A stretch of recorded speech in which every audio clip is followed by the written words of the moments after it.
Read me.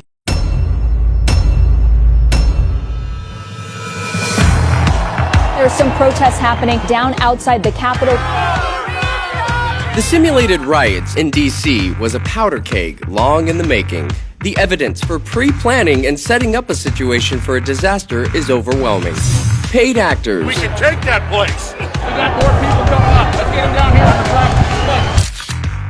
I want to confess that I was paid to pretend to protest today. Lady, I'm gonna break this fucking phone if you don't stop. They hit me with bullets. They're not officers, man. Controllers. They were guys, they were almost like monitors. They were like corralling them, and they were telling them what to do, and they did everything these guys said. You can drop down into a room underneath. More people! Take a step back. Do your job. Get out. And Hollywood tear gas and mace.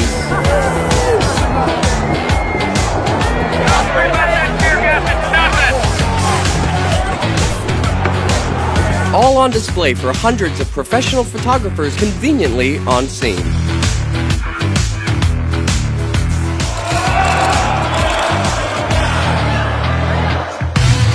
In this episode, we're going to analyze the climax of the story and show you how a little stage direction and fake blood became an instrumental role in furthering the division of the nation. And he was hiding there. She had no idea that he was even sitting there aiming a gun right at her face. It's not talk anymore!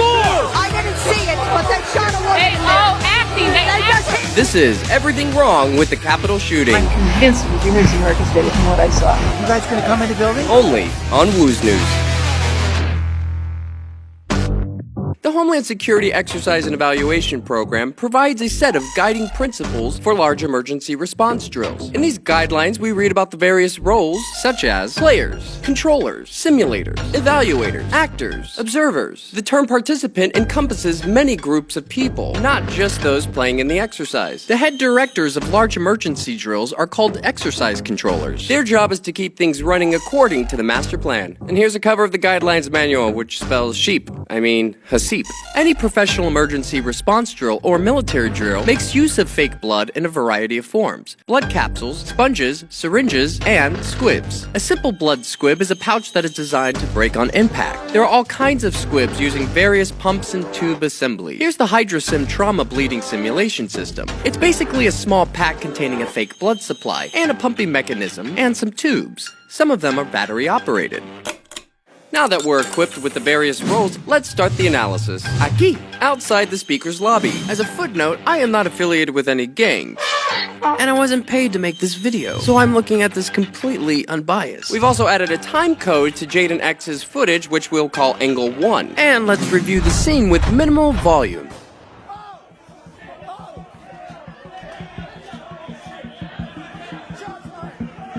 You'll notice how much chaos is happening on screen, yet our eyes are fixed to the woman because that's what we're here to see. No one seems to be concerned with being the next target. It's bang, action. It should be noted that everyone in the room knows what's going to happen. They all play towards the camera. Now, let's take a look at some of our characters. Adam Gray, our photographer. Taylor Hanson, Vetter, Rufio, Fredo, Yellow, Data, Jaden, Thomas Barani, Ninja/Evaluator, Secret Agent Man, or as I like to call him, Sam, Medic/Controller, Parrot Blocker, Shades, Red, SWAT 1, and SWAT 2, Frickin' Frack, and our star, Rabbit. We're gonna break this down together, and we're gonna analyze this with 6 different angles, and in chronological order. Let's do this. Now this is Medic coming into the room. Notice the enormous earpiece. What's that about? Now look what Red does. He kicks the door. Now we see Red either pick up something or drop something, and it looks like Medic does the same. And we know he's the Medic because of this patch or sticker. Here we can see Red has one glove on, and you can see Jaden in the distance. Now we're all kind of led into this room outside the speaker's lobby. We can see Medic has one glove on as well. There's Frick. Oh, hey there. And there's our star. They're just waiting around again. And you can see our star looking in the direction of the weapon. She seems amped up or nervous. And you can see we have Taylor Hanson on our left. Notice how Yellow hands Rufio the helmet. And notice while he does that, we can see Cop 2 and Fredo discussing, almost like they're waiting for something. Okay, we got police coming up. Okay, we got police coming up. Now frickin' Frack come down. Rufio takes off his hat, changing his appearance. He receives the signal, and they leave. And it all feels a little rehearsed. And you can see Adam Gray push his way through. Now this is Orange in the front. You should also note that the glass is not glass, but plastic, or stage glass. And you'll notice that this barricade was set up before they entered the room. You can see Barani in red to the left of the screen. In about 30 seconds, they're gonna make their way to the front. Notice how our star keeps looking over to the left, as if she's waiting for something. As the officers leave, they're pretending to talk to each other. And you can see how easy this plastic comes out. You see how easy that is? Frack taps the back of Vetter. Jaden is the first one to give the command that there is a weapon at 34 minutes and 49 seconds. And you can hear others chanting the same thing. Notice that the gunman briefly removes his hand from the weapon, like he's communicating, replying to his earpiece. Look how long it takes him to do it. Notice this person just walking in the background. If we draw a straight line from where the weapon is to where our star is, you will see that they don't match up. The weapon is far below her neck area. And boom, right there. Now that's 15 seconds since Jaden announced there was a weapon. That's important. Now let's back it up 15 seconds. We can see this guy point to Orange. Orange gives a hand movement, and look, the Hollywood glass just falls right out. SWAT 1 goes to Sam. Now why would Blue ever be in on this conversation? Blue makes his way past Yellow, where he grabs him, and you can see Barani making a hand movement. And he touches Red on the back, and Barani signals her to get into place. And she goes through, and she's ready to fall. And they all scatter.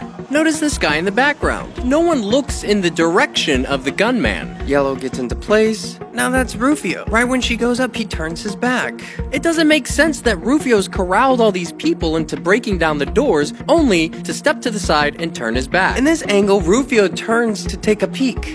And he touches Red on the back. And Ninja automatically puts his hands up. Also, notice when she falls back, her backpack looks fairly plump. A perfect breakaway for a fall. And you'll see Yellow breaks her fall, boom, with his foot. And here you can see the plastic glass. Red gets out of the way. And interestingly enough, Ronnie moves down just to touch her. Just to touch her right backpack area. Just for a brief moment. While Sam comes down, he moves her, 9 inches to his left. He's about to reach under her right shoulder. At the same time he does it, SWAT 1 briefly squeezes her right hand, or he's putting something in there. When Sam picks her up, she puts her hands in front of her face. It almost appears that she opens her eyes right there, and she just puts her hands down. Boom, she's set down, and then her elbows go down as Data and Orange move into place. Now Sam's gonna make a big hand movement. His left hand is still under her right shoulder, trying to give her a back massage and shit. Who writes this? And look how she's laying. She's still got her right leg up. It's only been 11 seconds since the weapon went off. And here you can see her curl the side of her mouth up, while a drop of blood runs out from under her nose, which takes less than 16 frames. Here it is in real time. No blood. And there it is. And she has her hands like she's about to give a shadow puppet performance. It's just an interesting face to make. No suffering. It's like, boom, instant death. She's basically using that backpack as a pillow. All the while, look to Sam's right. There's Ninja. And Ninja's been there all along. And he comes down with him. And it almost looks like she has a smile on her face. It's almost like a Mona Lisa. And she's holding her right hand clenched like she has something in there. Now you have SWAT 1 coming in, playing a scene blocker. And notice how Rufio is just clamoring over SWAT 3, because there's quite a bit of photographers in that room. Now look, frickin' Frack. He grabs him in the back, and he puts his hands up. See how he just grabs him and he puts his hands up? They were friends earlier, remember? And look at Barani. Okay guys, I'm just gonna pull out my phone. And notice how he looks at his hand. He's gonna do that a couple times. And there's a reason for that. So now SWAT 1's making his hand movements, you know, the big pointing. And now he's gonna put up his weapon. And he does this little dance with his knees. Okay, thank you. Thumbs up. Like he's pretending to talk to someone. And he's like, thumbs up. And now Data moves in. He clumsily takes his book bag off. Now here it gets really strange. With the exception of her nose, at this time code we see there's no blood on her. 3517. We're gonna see her pop in right there. Nothing. 3521. But wait, boom. 3525. 4 frames. That's 4 seconds. And now it looks like she's devoured some small woodland creature. Don't you love how blood defies gravity? But how is that possible? Let's back it up 4 seconds.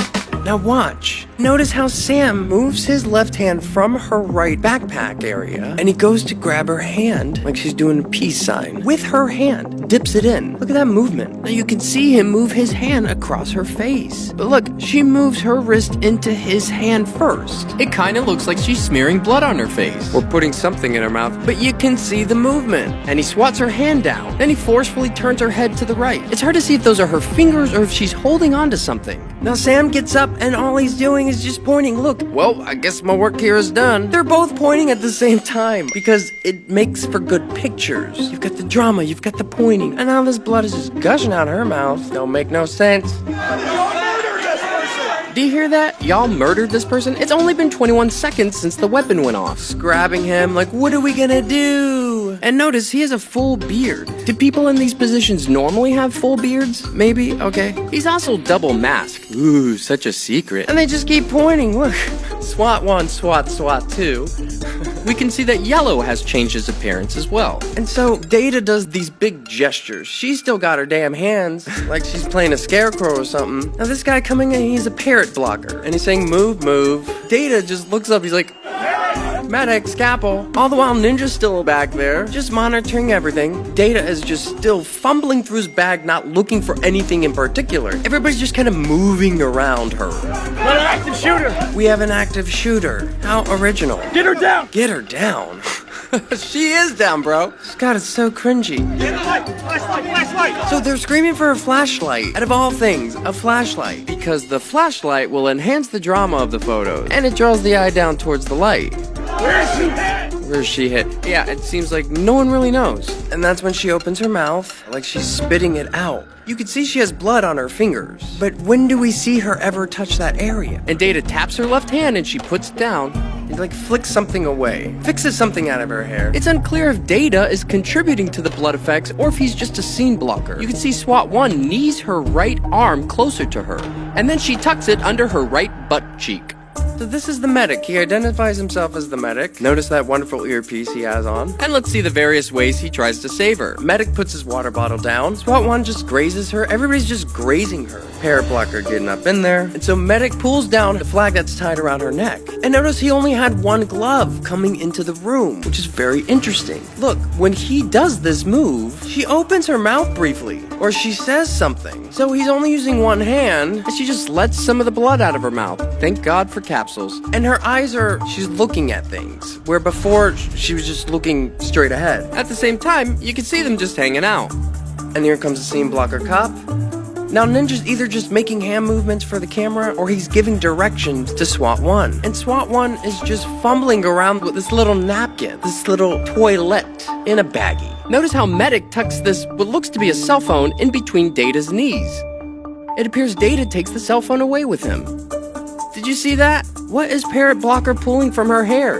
And here he puts it into his pocket. Parrot Blocker shouts to SWAT that he's a medic, yet does nothing. You can start to see his very small pool of blood, like the size of a cookie, right where Sam's hand was. That's when they all come out. We can't save her. Get the f*** We can't save her. We gotta get EMS here, guys.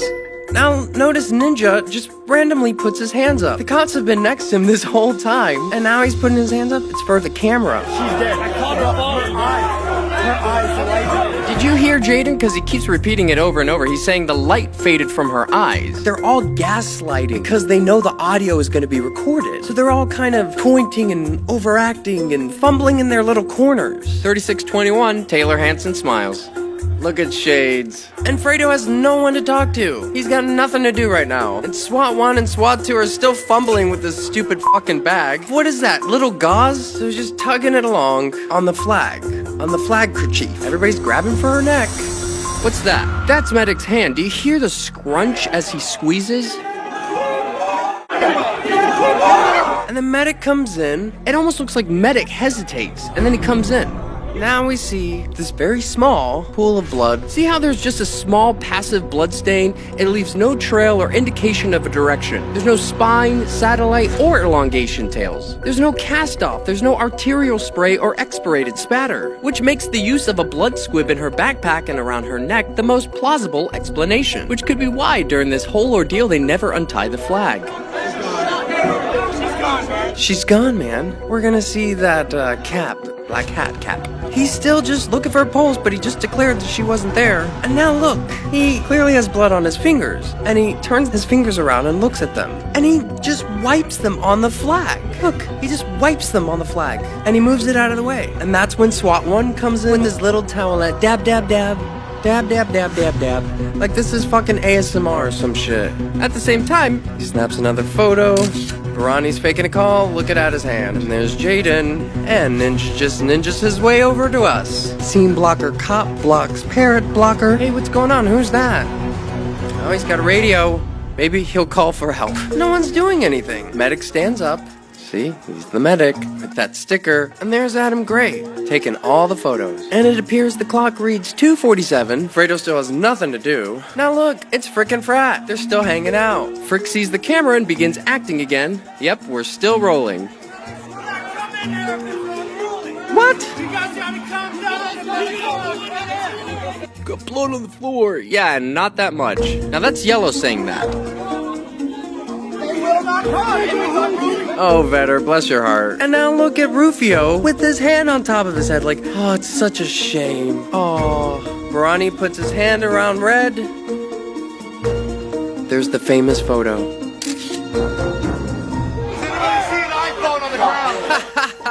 Has anyone seen an iPhone?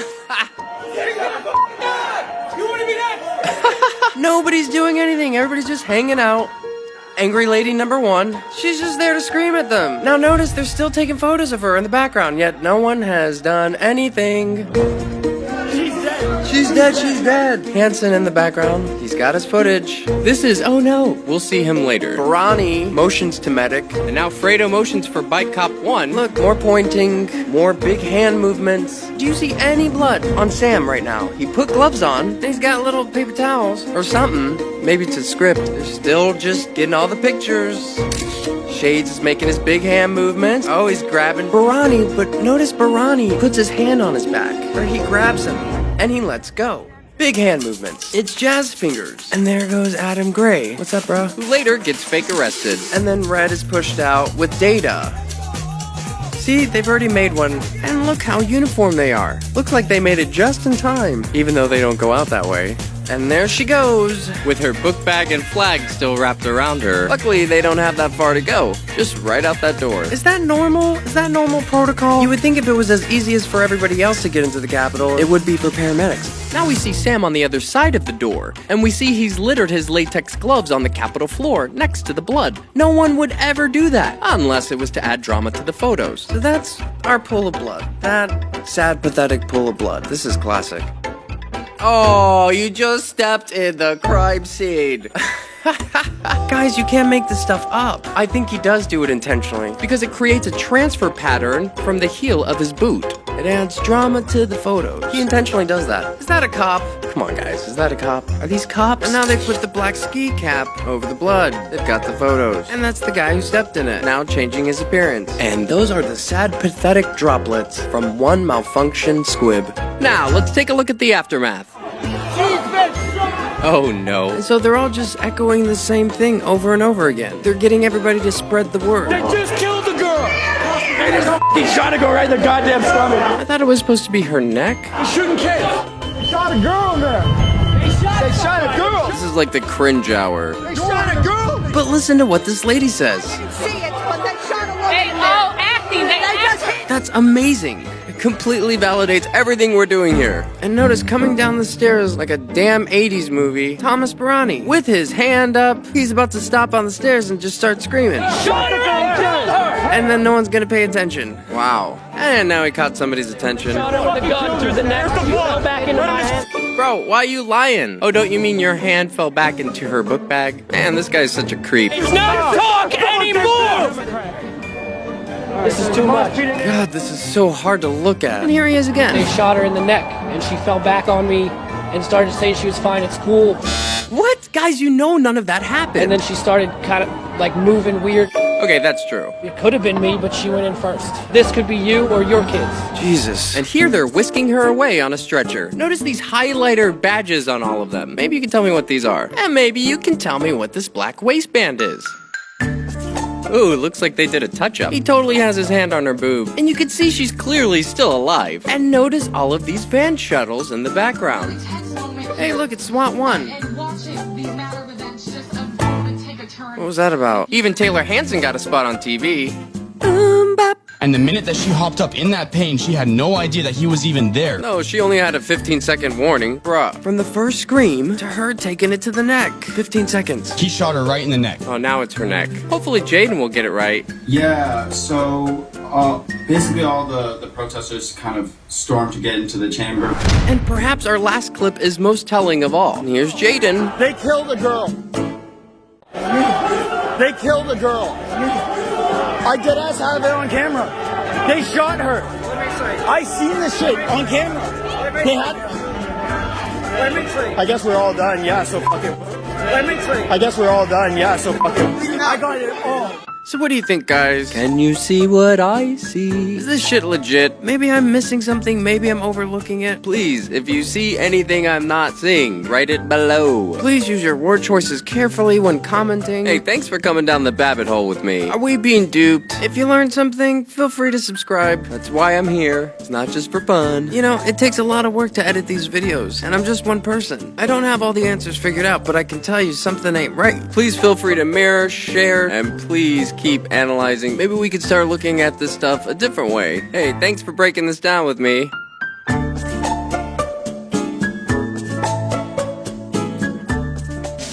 We just figured out Woo's news because we're fucking smart.